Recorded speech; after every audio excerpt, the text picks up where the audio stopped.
Hello there. I'm Karen Dobres from Lewes Football Club, and Fran has asked me to talk about the way sports and heritage interact. So I'm very happy to say I've worked at Lewes Football Club for 5 years now, and as an elected board director for the last 3. We're known for being the first and still the only club in the world to split playing budgets equally between our men's and women's teams. We made that decision in 2017, so valuing women equally to men. Female and male players play on the same pitch, get equal marketing, the same access to equipment, nutrition, strength and conditioning training, physio, analysis, and managers have the same money to work with for both teams. This is actually radical in the male bastion of football. Back in 2017, Equality FC, the name of the campaign by which we introduced equal pay, was actually a radical and historic, or herstory, if you like, decision. So today, I want to talk to you about why we did that, why I personally got involved, the significance of the decision to value women footballers equally to men, and the legacy of it, not just in football, but in our community here in Lewes, in England. And it's a legacy that's actually felt now through 37 countries around the world. And I will advocate for stories and objects around sport generally being A, included in the presentation of heritage, and B, curators drawing attention to what is missing as well as what is present. And you can see the picture up of Jill Iliff's drawing of female footballers from history, where some of the images of them are missing because they were not written about, they were ignored, nothing is known about some of those footballers, so she didn't draw them, she couldn't. I'm sure you'll all agree the past is too important to the present and the future for us to allow only one narrative to prevail, or only one image to aspire to. So let me introduce you to Lewes Football Club. Been going since 1885, when the cricket club in Lewes decided that they needed something to do in the winter. And it was founded in the Royal Oak pub in Station Street, just right near the station in Lewes, in 1885 as a football club. Fast forward to 2007, 2008, when there was a global recession, repercussions were that in 2009, Lewes Football Club was in danger of going under. Into financial ruin. 6 members of the fan community got together and mutualized the club, making it community owned, so that people could buy 1 share in the club, no more than 1 share, and with that share get a vote as to who should be a director on the board. So there was an elected democracy on the board, but also they could stand to be on the board. Once you're an owner, you can stand to be on the board. This meant that we became a community benefit society rather than a private football club squeezing profits for private shareholders like most other football clubs are. This meant that our agenda changed from trying to make a profit to actually trying to create value for our community in Lewes. And we believe that the club should be a community asset for the whole of the community, not just part of it. So with this radical new agenda in mind, allowing inclusive scope and a different narrative to happen, a huge commercial decision was made in 2016-17. Why, directors asked, were we giving the women less than the men when they were steaming up the leagues and doing really, really well? When we won a Culture Pioneers Award last season, head judge Shakil Butt said, the board of directors tackled inclusion head on, making it a real game changer, not just for the players, but for the whole industry, by role modeling what is possible when willing to challenge the established order and mindsets. Now, not everybody was fond of Equality FC. When we introduced it, there were definitely critics who said, you shouldn't pay the women the same as the men because they don't get the same crowds, which is a valid economic argument, not a social justice argument, but an economic one. So now I come to my own involvement in Lewes Football Club. Back in 2016, let's say, and for my whole life before that, I'd never been interested in football. my own opinion of football, what I had learned was that it was a men's game or a boys' game when I was at school. So I knew certain players' names, but they were all men, you know, Gary Lineker, Paul Gascoigne, Kevin Keegan, going back. I knew them to be superstars, but that's all I knew. I knew famous teams' names, Liverpool FC, Manchester United, that was all I knew. And I knew that when I tried to get on a tube train in London and there was a football match at Wembley, I'd better get off at the next station because the men were leery and there was a lot about hooliganism in football when I was growing up. A football match didn't feel like a place for me, so I was happily going along without football on my radar. And I could be forgiven for that because the media, back pages of newspapers or TV on a Saturday afternoon, literally just showed men running around.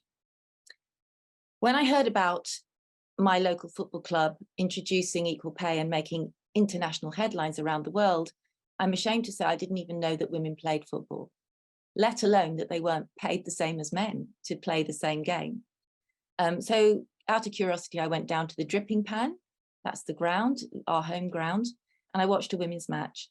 And basically it was a bit of an epiphany for me, seeing these women in a public place, chasing a ball, focused, making decisions, being aggressive, using their bodies as something other than ornaments, caring very much about winning and competition and being assertive.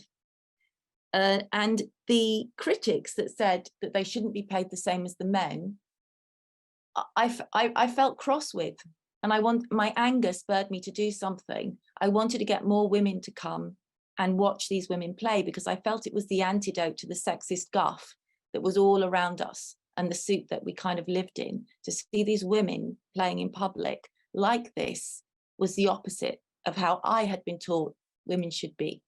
I wanted my daughter to see them. I wanted my son to see them. I wanted everyone to see them. So I volunteered to go and ask women to come, in particular, women's groups, the WI, Brighton Women's Centre, RISE, the Girls Network, anywhere I could find where there were women and girls that were seeking empowerment. I went to ask them to come to matches. And I got a crash course in sexism because football is like a mini patriarchy. It kind of operates in an obscenely sexist way that has been normalized and accepted. Here you can see a red graph of the history of women's football in comparison to the history of men's football. Some of you may know about this, but during the First World War, when the men went to fight for our country, the women were put to work in factories, making munitions, making parachutes, and they started to play football in the factory yards. Before you knew it, leagues were developed. Factory was playing factory. The Dick Kerrs ladies, famous factory, did very well. Lily Parr, famous footballer, got paid in woodbines, could break a limb with a strike, apparently. Something is known of some of these women, but very little compared to men. When the men came back from the war, in a nutshell, they couldn't get the same crowds as the women, who were getting tens of thousands of people turning up to their matches, and the FA, in a 15-minute meeting, banned women from playing football. Now, in 2018, which was actually the centenary of suffrage, we ran a campaign called Unlock the Gate, which was about getting women back into football grounds, getting spectators, men or women, back to watch women's football.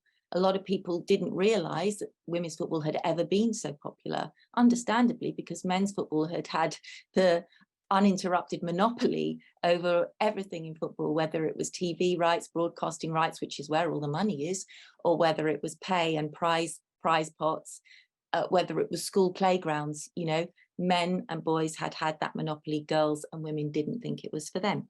So we went out and asked women to come, and we used a quote by Jane English, the academic, to illustrate why this was important, not just for football, but actually for society. And she said, if women do not achieve roughly equal fame and fortune in sports, it leads both men and women to think of women as naturally inferior.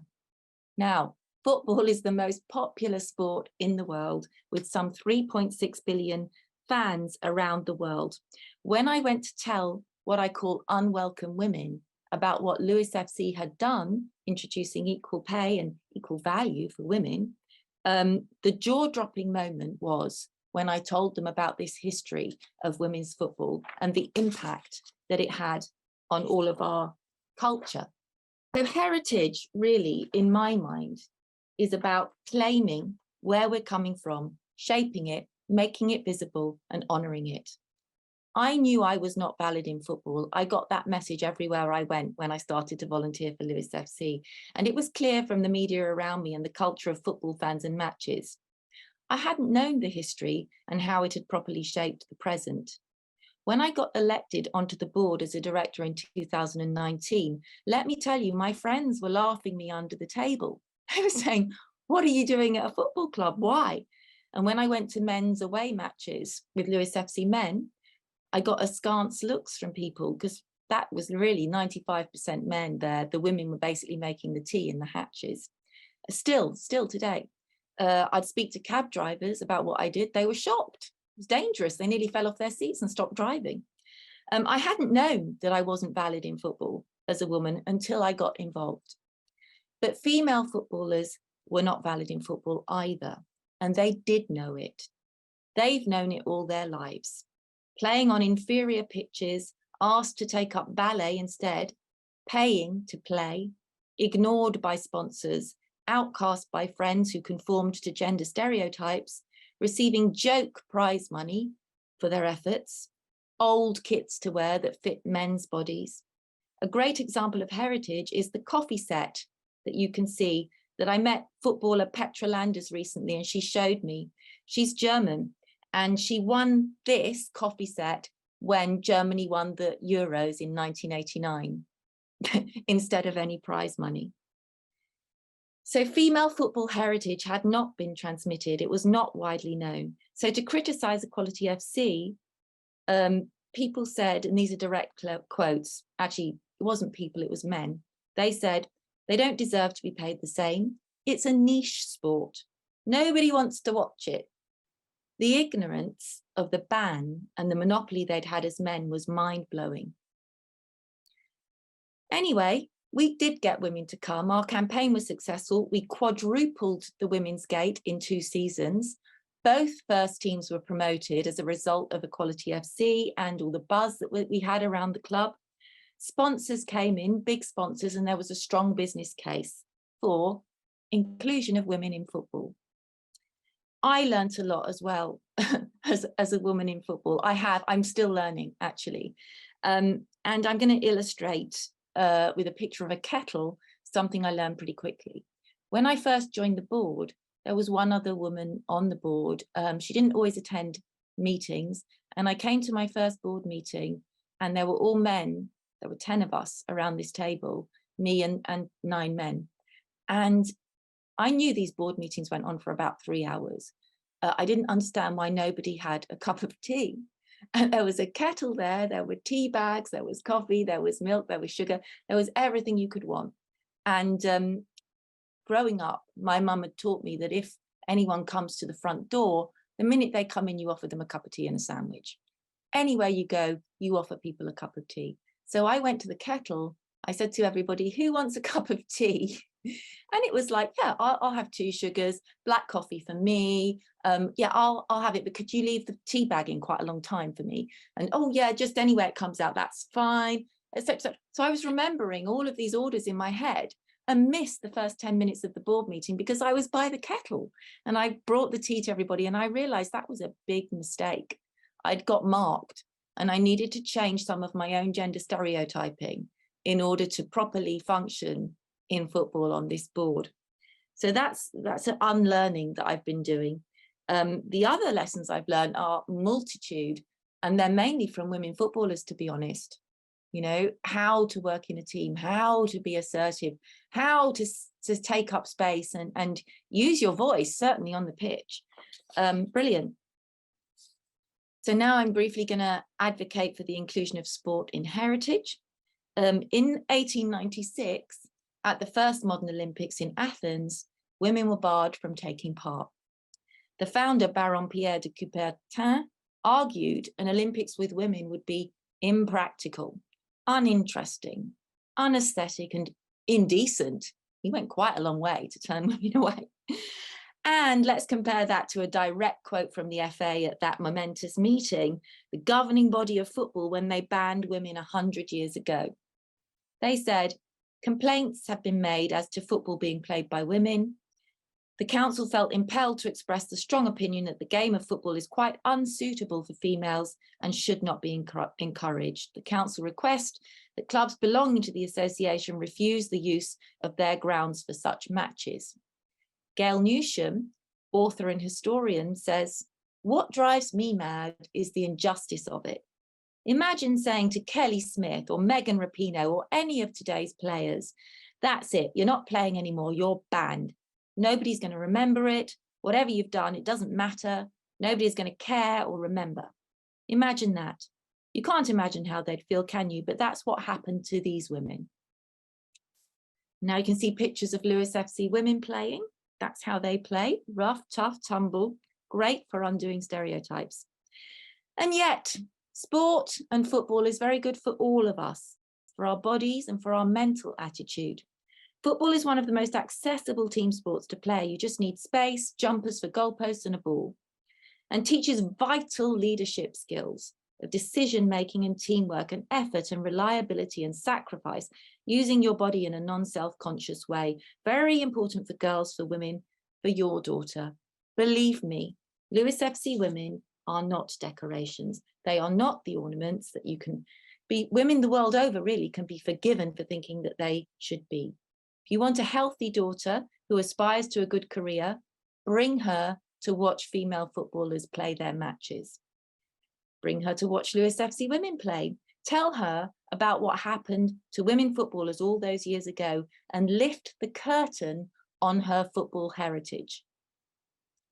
There was a project a few years ago, it's 2019, at the town hall in Lewes, and 10 girls from 10 schools were asked what their hopes and dreams were. And they had 10 big sheets of paper, and some of them you can see now. I don't know another town where girls would have written that they want gender equality in sports as one of their main wishes alongside climate activation. Children create their worlds from what they're exposed to. You cannot change or question status quo without awareness of history and why things are as they are. Sometimes empty stadia, unwelcome fans, ill-fitting shirts, shunned players, banned matches, banished teams, lost pictures, missing people, non-existent prize money, broadcasting deals, sponsorships and trophies form a telling part of our sporting legacy, and the stories rarely told are the ones we need to find, include, and be informed and directed by. So if heritage is about claiming where we're coming from and naming it and making it visible and honouring it, is to understand why we are as we are. Like public art, sports should be available to all. And I'll leave you with a quote from the great Bob Marley, and it's something I often think of to buoy myself up when I'm in a football stadium. He said, if you know your history, you will know where you're coming from, and you wouldn't have to ask me, who the heck do I think I am? Thank you very much.